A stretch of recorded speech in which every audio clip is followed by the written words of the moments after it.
તો હેલો મિત્રો, સ્વાગત છે તમારું અમારી આ એજ્યુકેશનલ યુટ્યુબ ચેનલ પ્રિપેરેશન એકેમાં। મિત્રો, આજની નવી અપડેટ એ છે કે સીસીઈ જે ગૌણ સેવા પસંદગી મંડળ લઈ રહી છે એનું ગ્રુપ એના મુખ્ય પરીક્ષાનું જે પેપર 3 છે એ બાબત મોટી અપડેટ છે।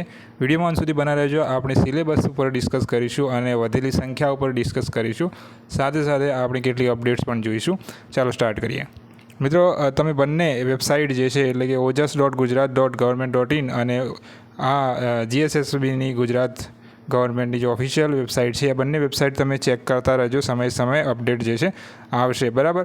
આમાં વાત કરીએ ગ્રુપ એની મુખ્ય પરીક્ષાની પેપર 3, પેપર 1 અને પેપર 2 જે ઓફિશિયલ નોટિફિકેશન છે, જે પ્રથમ નોટિફિકેશન હતી એ પણ હું તમને બતાવી દઉં છું। એમાં આપેલા છે પેપર 1 જે છે ગુજરાતીનું છે અને પેપર 2 છે એ ઇંગ્લિશનું છે, બરાબર। એ પણ ડિસ્ક્રિપ્શન સાથે એમાં ડિટેલમાં આપેલું છે, તો આશા રાખું છું એ તો તમે જોયું જ હશે। અને આ જે પેપર છે એમાં વાત છે કે ગૌણ સેવા પસંદગી મંડળે જ્યાં જાહેરાત જે બહાર પાડી હતી ગ્રુપ એ અને ગ્રુપ બીની, એની પરીક્ષા 1/4/2024થી લઈને 20/5/2024 દરમિયાન એની પદ્ધતિ સીબીઆરટી પદ્ધતિથી એની પરીક્ષા લેવામાં આવી। ત્યારબાદ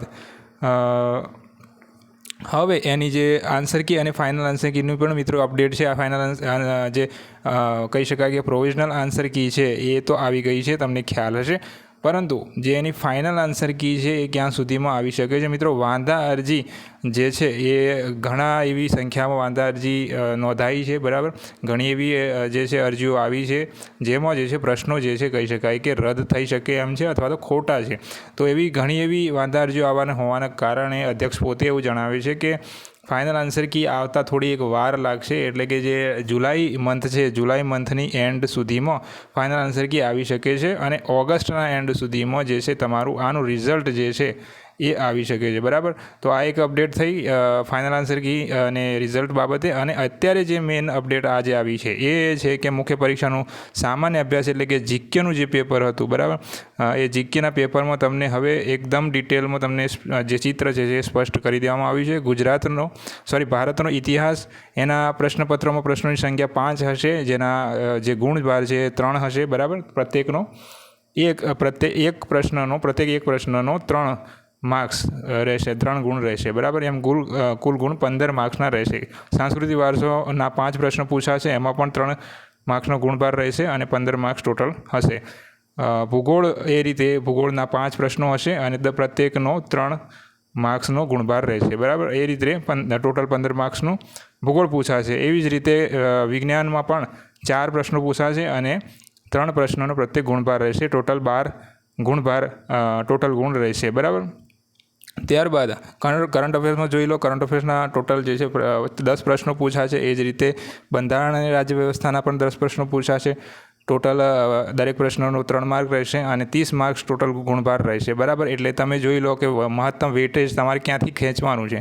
ત્યારબાદ જાહેર વહીવટ અને શાસન, એમાં 3 પ્રશ્નો, અને જાહેર સેવામાં શિસ્ત અને નીતિશાસ્ત્ર, એમાં 3 પ્રશ્નો, અને ભારતીય અર્થતંત્ર અને આયોજન એટલે કે અર્થશાસ્ત્ર જે છે એના 5 પ્રશ્નો પૂછાશે। એ પણ પ્રત્યેક 3 માર્કના રહેશે।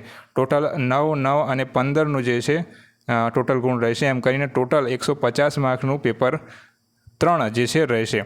તમામ પ્રશ્નો ફરજિયાત છે, એમાં કોઈ વિકલ્પ રહેશે નહીં। જવાબમાં પ્રશ્ન છાપેલો છે તથા દરેક પ્રશ્નના જવાબ માટે પૂરતી જગ્યા આપવામાં આવશે।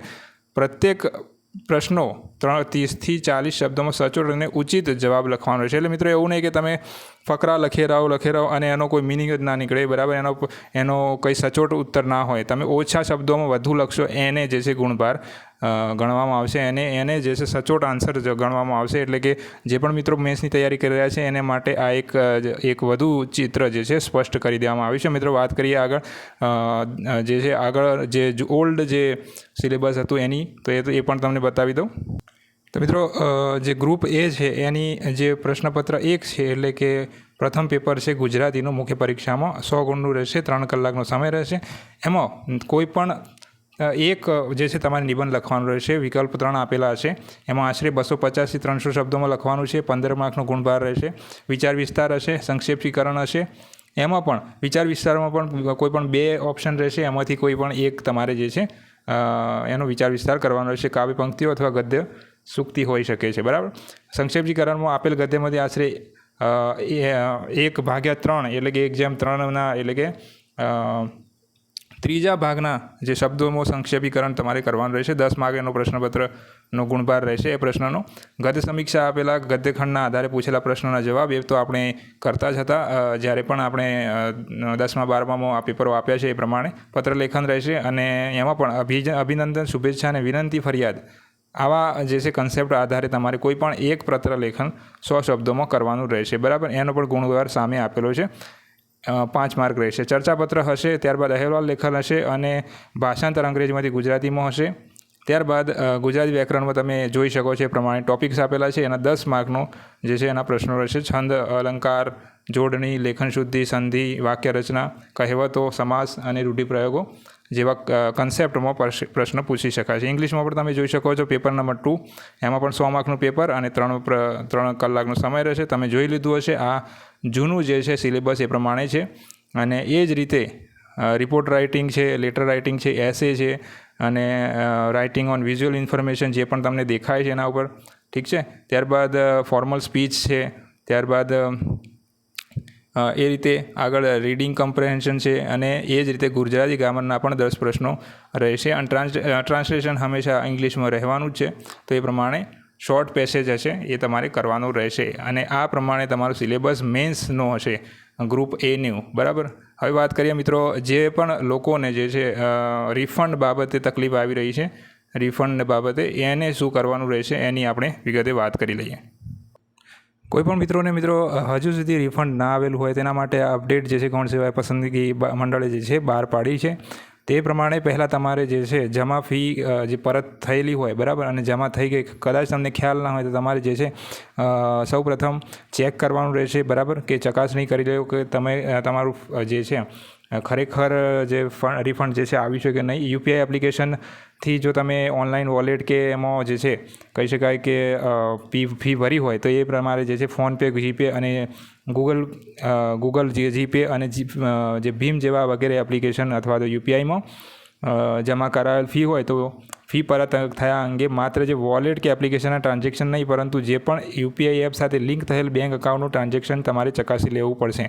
ત્યારબાદ મંડળ દ્વારા જે પણ ઉમેદવારોને એસબીઆઈ યુપીઆઈના માધ્યમથી ઉમેદવારને જે તે બેંક એકાઉન્ટમાં ફી પરત કરેલ છે તે અંગે પોતાની રીતે એ લોકો જે છે લિંક આપેલી છે એ પ્રમાણે તમે એ લિંક ઉપર ક્લિક કરીને તમે જે છે ચેક કરી શકો છો. બીજું કે તમારે જે છે એના માટે મર્ચન્ટ રેફરન્સ નંબર અને ટ્રાન્ઝેક્શન ડેટની જરૂર પડશે. ખાસ કરીને જ્યારે તમને આવું એક ડાયલોગ બોક્સ ખુલશે ત્યારે જે છે તમારે મર્ચન્ટ રેફરન્સ નંબર અને ટ્રાન્ઝેક્શન ડેટ જે છે લખવાનું રહેશે. પેમેન્ટ મોડ કઈ રીતે કર્યું હતું એ લખવાનું રહેશે. એ તમને ઇઝીલી તમારી જે સ્લીપ ભરેલી હશે, બરાબર, તમે ફી ભરી હશે ત્યારે એક સ્લીપ જનરેટ થઈ હશે, એક કહી શકાય કે પહોંચ જે છે જનરેટ થઈ હશે, એમાં તમને મળી જશે. ચેનલ જે બેંક છે એ પણ તમારે સિલેક્ટ કરવાનું રહેશે. કેપ્ચા કોડ કરીને સબમિટ આપવાનું રહેશે. તમારી ફી તમે ભરી છે કે નહીં, કે રિફંડ આવ્યું છે કે નહીં એ પ્રમાણે અહીંયા આવી જશે. તમે જોઈ શકો છો એ પ્રમાણે. તો એક ડાયલોગ બોક્સ આ રીતે ખુલશે. અહીંયા તમારો મર્ચન્ટ જે રેફરન્સ નંબર હશે એ હશે, ત્યારબાદ રેફરન્સ નંબર હશે, ત્યારબાદ બેંક રેફરન્સ નંબર હશે અને આ પ્રમાણેની કંઈક વિગત જે છે આવી જશે અને તમારી રિફંડ થયેલી ફીની જે ડેટ છે એ પણ આવેલી હશે. હવે મિત્રો જે પણ લોકોને અન્ય કારણોથી આવે છે એ લોકોને જે છે એક ઈમેલ જે છે લખીને જે છે મોકલવાનો રહેશે ગૌણ સેવા પસંદગી મંડળને. એને પણ આપણે કમેન્ટ બોક્સમાં કે ડિસ્ક્રિપ્શનમાં આપી દઈશું. તમારે ઈમેલ આઈડીમાં ખાસ કરીને શું લખવાનું છે, બરાબર, એ આપણે જે છે ઈમેલ સાથે મેસેજ જે છે એ રિપ્લાય તમારે કરવાનો છે ગૌણ સેવા પસંદગી મંડળને. જો તમારે કોઈ પ્રશ્નથી રિફંડ ના થઈ હોય તો એ આપણે જે છે ડિસ્ક્રિપ્શન બોક્સમાં અથવા કમેન્ટ બોક્સમાં આપી દઈશું. જો આ વિડીયો ગમ્યો હોય તો અચૂકથી વિડીયોને લાઇક કરી દેજો, ચેનલને સબસ્ક્રાઈબ કરજો. તો થેન્ક યુ.